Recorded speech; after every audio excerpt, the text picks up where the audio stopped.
আসসালামু আলাইকুম everyone, welcome to Sumai's kitchen. আশা করছি আপনারা সবাই অনেক ভালো আছেন।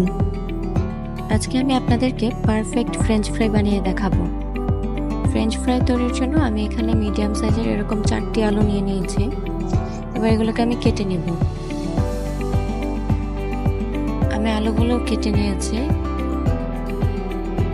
দেখিয়ে দিচ্ছি আলুর শেপটা ঠিক এরকম হবে। সবগুলো আলু একই সাইজের করে কেটে নিয়েছি।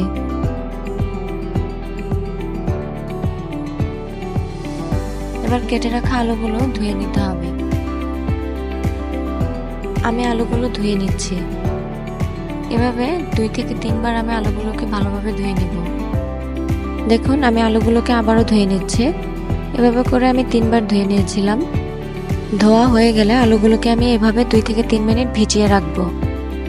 এবার আমি একটি প্যানে পানি বসিয়ে দিয়েছি। পানিটা বলক আসা পর্যন্ত অপেক্ষা করব। পানি বলক আসতে শুরু করলে এই অবস্থায় আমি দিয়ে দিচ্ছি 1 টেবিল চামচ পরিমাণ লবণ।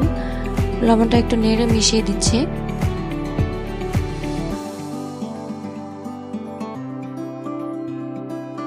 এ পর্যায়ে আমি কেটে রাখা আলুগুলো এখানে দিয়ে দিচ্ছি।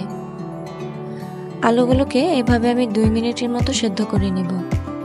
2 মিনিটের বেশি সেদ্ধ করার কোনো প্রয়োজন নেই। 2 মিনিটের বেশি সেদ্ধ করতে হলে বেশি সেদ্ধ হয়ে যেতে পারে, পরে ফ্রেঞ্চ ফ্রাইটা কিন্তু ক্রিস্পি হবে না। একটু নেড়ে চেড়ে আমি এগুলোকে 2 মিনিট মতো সেদ্ধ করে নিচ্ছি। এবার আলুগুলোকে আমি উঠিয়ে নিচ্ছি। দেখুন, এখানে আমি একটি বাটিতে ঠান্ডা পানি নিয়ে নিয়েছি। আলুগুলোকে আমি চুলা থেকে ডিরেক্টলি ঠান্ডা পানির মধ্যেই দিচ্ছি। এই অবস্থায় অবশ্যই আলুগুলো ঠান্ডা পানিতে দিবেন, নয়তো আলুটা গরম থাকার কারণে কিন্তু সেলফ কুক হয়ে যায়। সেলফ কুক হয়ে গেলে আলুগুলো আরেকটু নরম হয়ে যেতে পারে, আর নরম হয়ে গেলে কিন্তু আমরা ফ্রেঞ্চ ফ্রাইয়ের পারফেকশনটা পাবো না। আমি এখানে কয়েক টুকরা আইস কিউব অ্যাড করে দিচ্ছি। আইস কিউব অ্যাড করলে আলুটা তাড়াতাড়ি করে ঠান্ডা হয়ে যাবে। পুরোপুরি ঠান্ডা হয়ে যাওয়া পর্যন্ত আমি এভাবে এটাকে ভিজিয়ে রাখবো। ঠান্ডা হয়ে গিয়েছে, এবার আমি একটি স্ট্রেনারের সাহায্যে পানিটা ঝরিয়ে নিচ্ছি। আলুতে লেগে থাকা পানিগুলো ঠিকভাবে শোষণ করার জন্য আমি ট্রেতে ভারী করে টিস্যু পেপার বিছিয়ে নিয়েছি। এবার এখানে আমি পানি ঝরিয়ে নিয়ে আলুগুলো দিয়ে দিচ্ছি। আলুটা দেওয়ার পর টিস্যু পেপারটা কিন্তু আলুর গায়ে লেগে থাকা পানিটা সোক করে নিবে।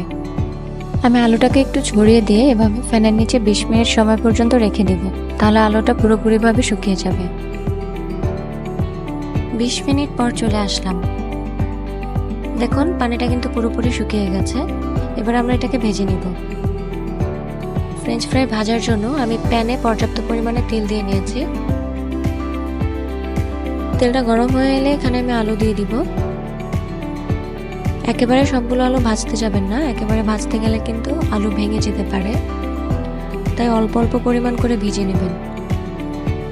আমি হাই হিটে আলুগুলো 2 মিনিট পর্যন্ত ফ্রাই করে নিব। 2 মিনিটের বেশি ফ্রাই করার কোনো প্রয়োজন নেই, কারণ ফ্রেঞ্চ ফ্রাই কিন্তু আমরা 2 বার করে ফ্রাই করি। তো এর বেশি ফ্রাই করতে গেলে এটা বেশি সেদ্ধ হয়ে গেলে কিন্তু আলুর ক্রিস্পিনেসটা থাকবে না। এভাবে একটু নেড়েচেড়ে আমি এটাকে 2 মিনিট মতো ফ্রাই করে নিয়েছি। এবার আমি আলুগুলোকে তুলে নিচ্ছি।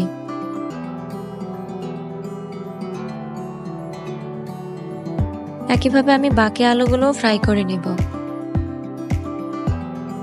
আর চুলার আঁচ অবশ্যই এই অবস্থায় হাই হিটে রাখবেন। একটু নেড়ে উল্টে পাল্টে আমি 2 মিনিট করে ফ্রাই করে নিচ্ছি। 2 মিনিট হয়ে গিয়েছে, আমি আলুগুলোকে তুলে নিচ্ছি। সবগুলো আলু ভেজে আমি একটা টিস্যু পেপারের উপরে এভাবে ছড়িয়ে দিয়েছি। আর এই অবস্থায় কিন্তু আলুগুলো পুরোপুরি ঠান্ডা হয়ে গিয়েছে। আলুটা পুরোপুরিভাবে ঠান্ডা হয়ে যাওয়ার পর আমি এখানে কর্নফ্লাওয়ার অ্যাড করে দিচ্ছি। কর্নফ্লাওয়ার দেওয়ার পর আমি হাত দিয়ে খুব ভালোভাবে আলুগুলোর সাথে কর্নফ্লাওয়ারটা মিশিয়ে নেব। খুব হালকা হাতে করবেন যেন আলুগুলো ভেঙে না যায়। আমি একটু উল্টে পাল্টে আবারও এখানে কর্নফ্লাওয়ার দিয়ে দিচ্ছি। আমি এখানে মোট 4 চা চামচ পরিমাণ কর্নফ্লাওয়ার দিয়েছি। এবার আবারও একটু হাত দিয়ে মাখিয়ে মিশিয়ে নেব। খুব ভালোভাবে মেশানো হয়ে গেলে এটাকে ফ্রিজে রাখতে হবে। আমি এটাকে ফ্রিজে রাখবো কমপক্ষে 1 ঘন্টার জন্য। আর ফ্রেঞ্চ ফ্রাই কিন্তু 2 থেকে 3 মাস পর্যন্ত সংরক্ষণ করা যায়।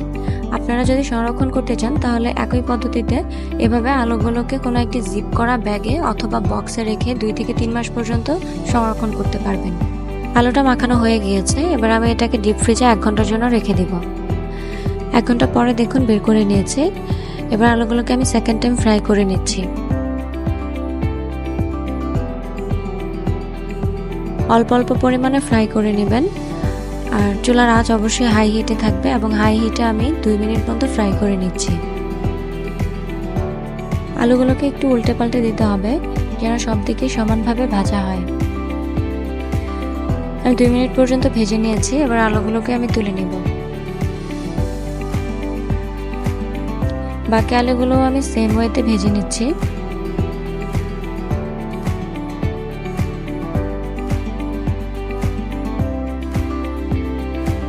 দু মিনিট মতো ভাজা হলে কিন্তু খুব সুন্দর একটা কালার চলে আসছে, দেখতে পাচ্ছেন। তাই এর থেকে বেশি এখানে ফ্রাই করার কোনো দরকার নেই, 2 মিনিট করে ফ্রাই করে উঠিয়ে নেবেন। দেখুন হয়ে গিয়েছে, আমি আবারও উঠিয়ে নিচ্ছি। আমার ফ্রেঞ্চ ফ্রাই কিন্তু রেডি হয়ে গিয়েছে, কালারটাও খুব সুন্দর হয়েছে। আর এটা কতটা ক্রিস্পি হয়েছে আমি আপনাদেরকে একটা ভেঙে দেখাচ্ছি। দেখুন, আশা করছি বুঝতেই পারছেন এটা কতটা ক্রিস্পি হয়েছে। আমি আরও একটি আপনাদেরকে ভেঙে দেখাচ্ছি। ফ্রেঞ্চ ফ্রাইটা কিন্তু খুবই ক্রিস্পি হয়েছে এবং একদম পারফেক্ট হয়েছে। রেস্টুরেন্ট স্টাইলে ফ্রেঞ্চ ফ্রাই বানাতে চাইলে আমার এই রেসিপিটি ফলো করতে পারেন।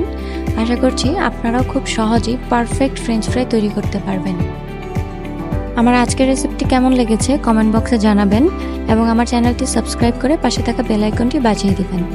দেখা হবে আবারও নতুন কোনো রেসিপি নিয়ে। আল্লাহ হাফিজ।